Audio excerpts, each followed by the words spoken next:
Right, so it's another one. It's another Evoque, and again, it's another DPF issue. Now, this is the second one we've seen in space of 6 weeks, I think. I've not put the machine onto this one yet, but I suspect it's probably going to be the same. So the last one was all just choked up, and just soaked it overnight. I've not had the chance to get to this one yet. I just managed to get it on the ramp late last night. We had a bit of a logistical drama here, so it's your DPF, NOx gas sensor, I believe. There's a lot of flexi here, which actually, see that split there. See it's starting to go. So it'll be okay for time being. Okay, now we have a bad blue injector up here. These can be pulling for breaking wires, etc, etc. And you've seen the last one, I just touched the bolt on it and it sheared. So I'll pause here and we'll put a bit of that Ultra Fortron WD Ultra Lube. Always good with lube. Right, so I mean, it might not make any odds to it, but we'll put it on. So if it is choked up, you see that sample pipe looks like it's maybe been off. I've just not put it on right. So if it is all choked up in there, we'll fill it up through the port for the AdBlue injector, and we'll clean that as well, like we did on the last one.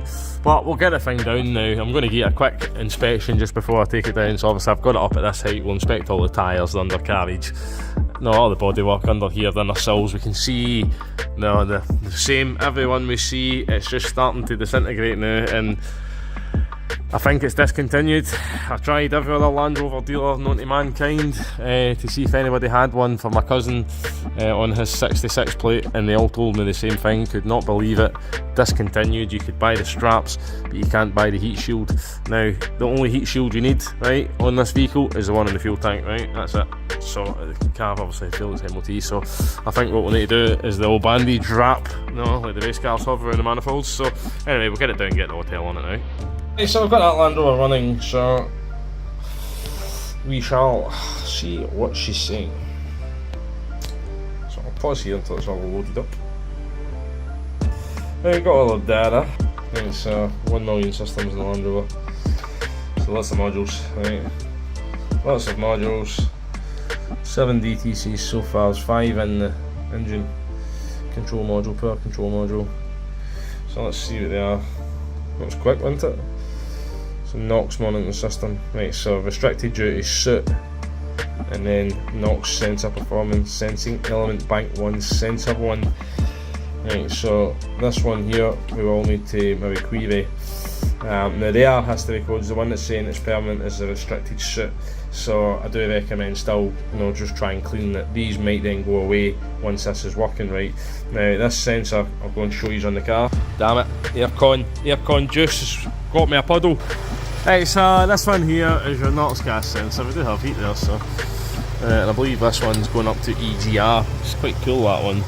Now obviously that is hot.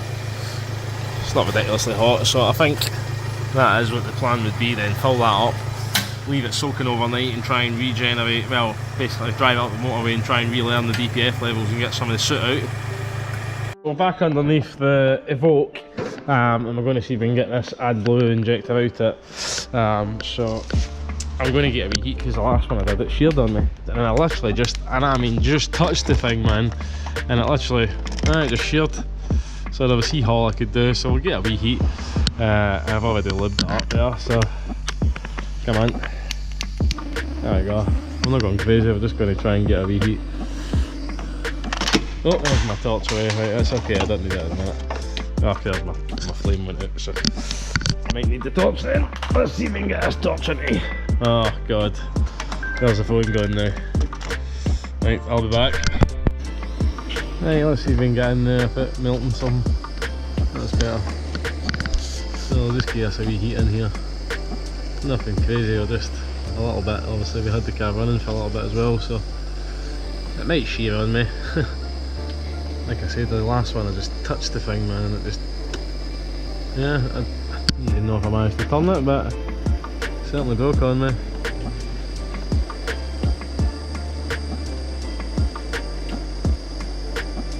We'll go with that.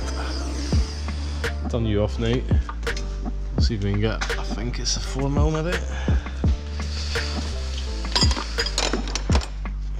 4, possibly a 4. Right, I would have much rather the bolt just shear on me. You see, look at that. Look at that bolt, man. Jesus, man, it's chewed itself to bits, so I'll see if I can get out of here. This is but crap, I was not wanting that. So I'll see if I can get a beefier screwdriver now. So, just trying to put pressure on it, it's just stripped in there. So, I think I'll need to maybe order a couple of these bolts, because I think I don't have any, so I'll need to phone Dingo now. And just see if they've got maybe any tow bar socket bolts. Really, that's what we need. It's that kind of size. It's like a 4mm, and I'm going to need a nut and a bolt now to get this back together. So I'll pause here and I'll get this when I get this off. Right, so this one's even worse than the last one. Look how choked that blue injector is. So we'll need to get that out and get that into a jug and get that all cleaned up. So I'll get this pipe off it. I've got one of these little bags around it just to protect it for the heat. So we'll get that off and we'll get the pipe out, we'll get that in a jug and we'll leave that soaking overnight. Get this filled up with the juice.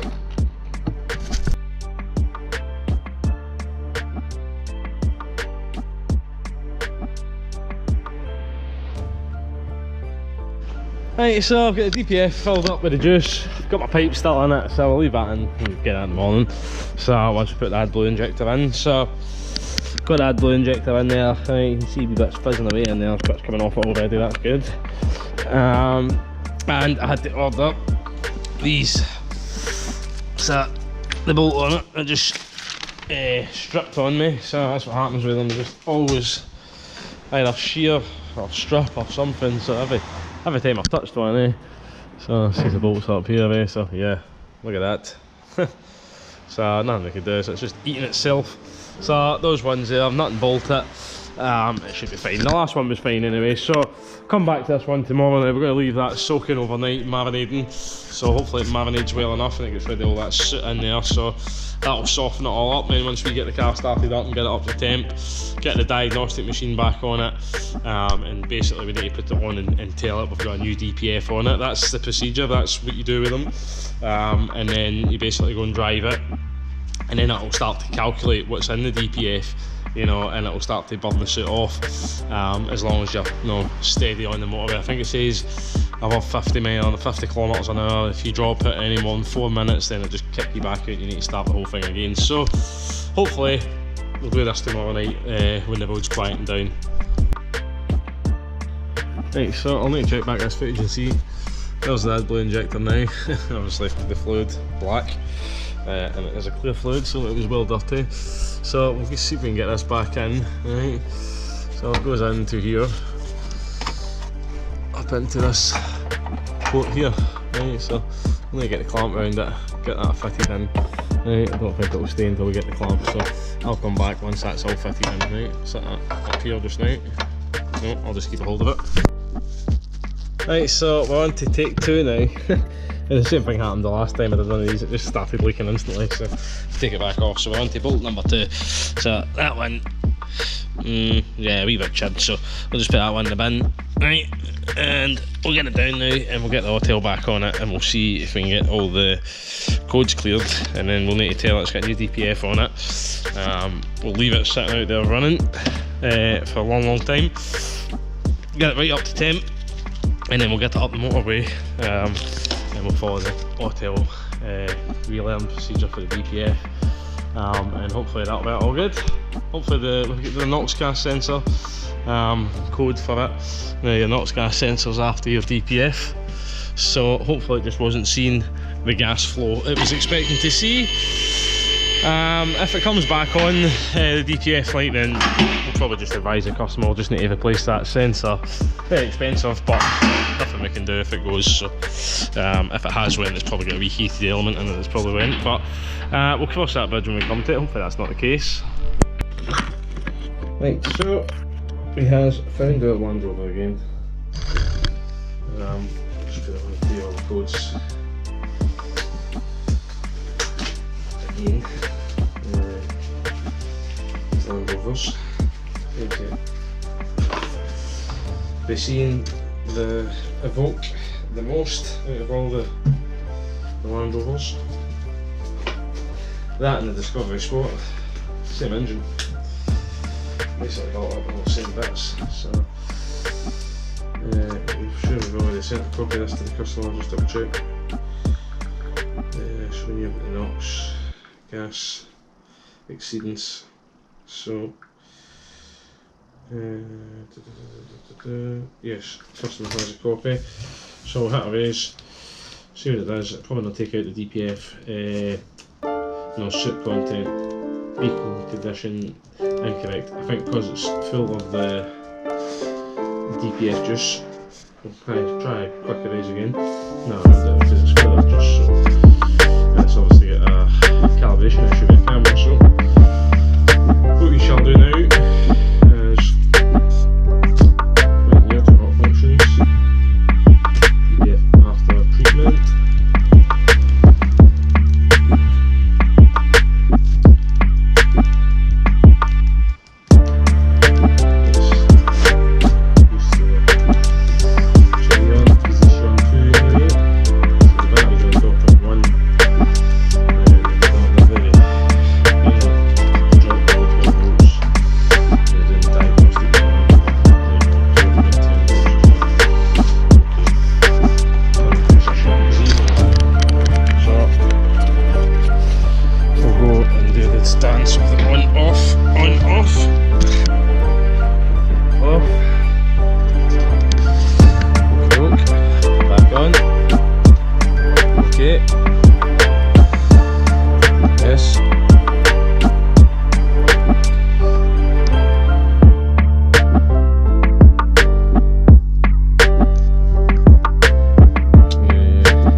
Subscribe for a game of on and off. So, let's see what we want to count. Okay, all these to it. Clear the fault codes. There you go. Do that for me, please. Clear those fault codes. Okay, machine, the hotel is, it really is. This one's Maxis 989 Elite, I think. 989, 919, sorry. 919, I'm sure it's the Elite version. So I think when I bought it anyway, you could buy it as the Elite version, but the only difference was it came with a docking station to charge it. Plug it in. Back off again, position 0. It's a good game of on and off this. Oh, up to 2.2 volts now. Come on. You know, watch kettle, never works.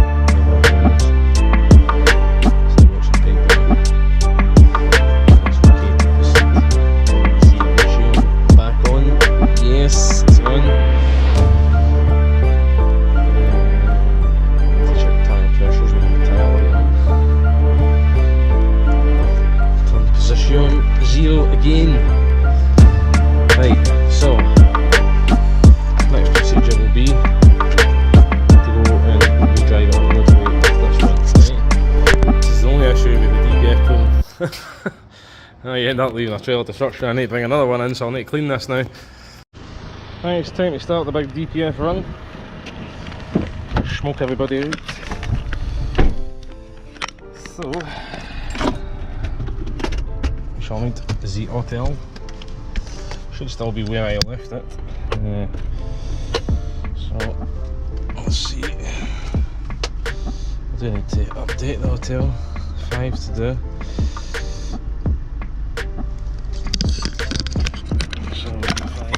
Updates there for the hotel. So we may as well do them. I think definitely going to need to get the new 5.7. This one was definitely ran out of steam. I think its little legs are all worn out. Used to be quite good. So it does leave some trail of smoke behind you when you're doing this. I've not been pulled over the police yet, so I'm amazed at that, to be honest with you. No, to be honest, if you see a smoking vehicle, report it here. So that's just salt that's in it, to be honest with you. So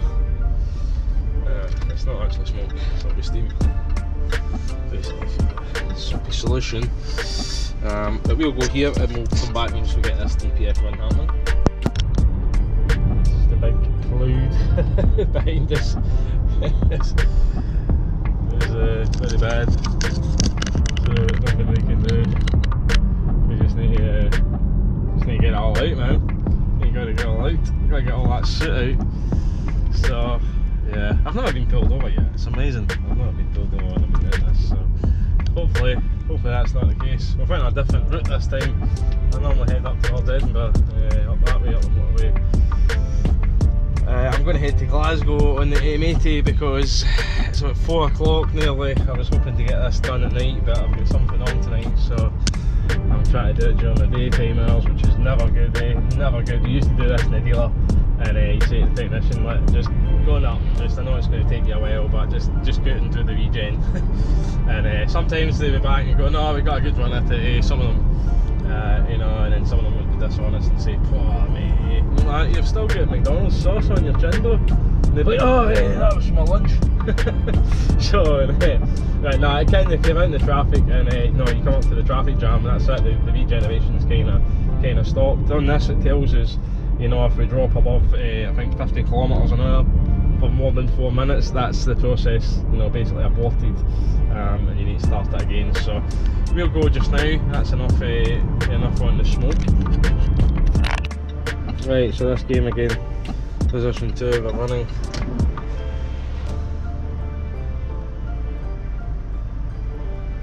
Right, come on. I tell you, the fuel stinks like. Right, so blah blah blah blah. Tells you about what I was saying. You can't drop between the speed between any more than 5 minutes. So I must be driving at a speed of above 40 kilometres an hour, 25 miles an hour. Enable the forced dynamic regeneration to function. It takes about 15 minutes to complete this process. I've never done one 15 minutes, that's for sure. So engine temperature should be okay. It's been running for hours. Yeah, 100 degrees, we're fine. So right, this procedure will read the engine temperature continuing until the correct operation. This function will force the engine management system to perform a regeneration of the diesel particulate filter. Press OK to proceed. Yes.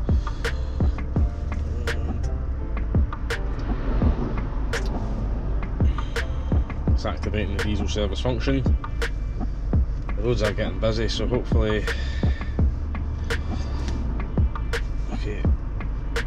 Hopefully, we don't have any dramas. Right, this procedure, so I think we can now start driving once the traffic clears. 2 blue ones to go. Now we can go. Right, so we'll give it a go. So what's it saying there? It's at 4 grams. So obviously with the cleanup going through it as well, that's went up there, so with the cleanup going through it, sitting in it overnight, and then with us running it and taking a wee drive, so I'll maybe go back up and then hopefully, so I might start reading what's actually in it now, and then hopefully it'll start coming down. So that's what we want anyway. We want it to start coming down, so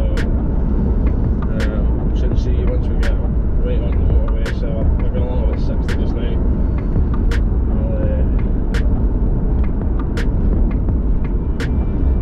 Maybe this model we can only go into paddle shift when we're doing the sport mode, I don't know, not sure. Let's see if we downshifting. As I command it anyway, I'm going to keep the revs up. The RPM and temp up and the DPF. I think if you're doing short journeys now, guys, well, this Range Rover, I think, 2017 with 30,000 miles exactly, so it's not really a suitable car for the customer's needs. What I mean by that is that we could end up with problems with the DPF because it's not getting a chance to get the properly up to temperature, and then enough temperature in it to regenerate, and enough driving time at a steady pace to regenerate that filter.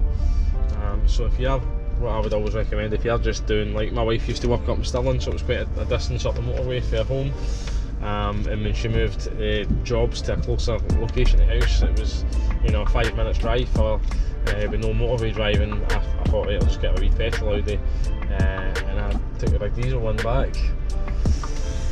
Didn't use it, mind you. I had a company car, so I should have just sold it at the time, but I didn't. So we will up to 4.4. No! So hopefully once we get down the motorway a bit, that will start coming down. But so far it's going up, which is not good. Anyway, we'll come back when hopefully it starts dropping. So we have on the motorway now, and it is absolutely chucking it down with rain, right? So absolutely pouring it with rain, so that's going to slow the motorway down. But thankfully we have came down to 4.1, so we're up to 4.3, down to 4.1. Hopefully that will continue to drop. I may put it into sport mode and keep the revs up a wee bit higher, because it's obviously, I think these are getting an 8-speed or a 9-speed automatic gearbox, and it's sitting at 1,500 RPM. Good for your fuel consumption. It's no ideal for doing the DPF regeneration runs, to be honest with you. So I'm a good 4 seconds probably behind the car in front of me, 4 or 5 seconds maybe, and I'm only doing 65, so it's coming down, but I'd rather we chapping on there. We're at 3.9 now, so I would rather we were chapping on. That's us up to 70, so that's a bit better, just under 2,000 RPM, but really you want to keep the RPMs up and get it as hot as possible. So we'll come back once it's dropped into where we want it to be, which is as close to 0 as possible. Right, so it's been back up to 1.7 grams, so we'll just need to see how this one goes. So we'll inform the customer it did start going back up the levels, but it seems to have stabilised there, so we'll stop the process now, and we'll nearly back to the garage, so we'll stop that. Recheck it. Right, so all successful. We're just getting park it up for the night. She's been a good all round on the motorway. So we'll come out here, back out here, drill unit. Can't bother doing the whole thing again. Trouble codes, hopefully none. Read codes. Yeah, happy days. So there you go, another green oval of death done. If you haven't already, please hit that like and subscribe. It's free to do so, it just helps the channel grow, gets our videos out there. The more the merrier, so thanks again for watching.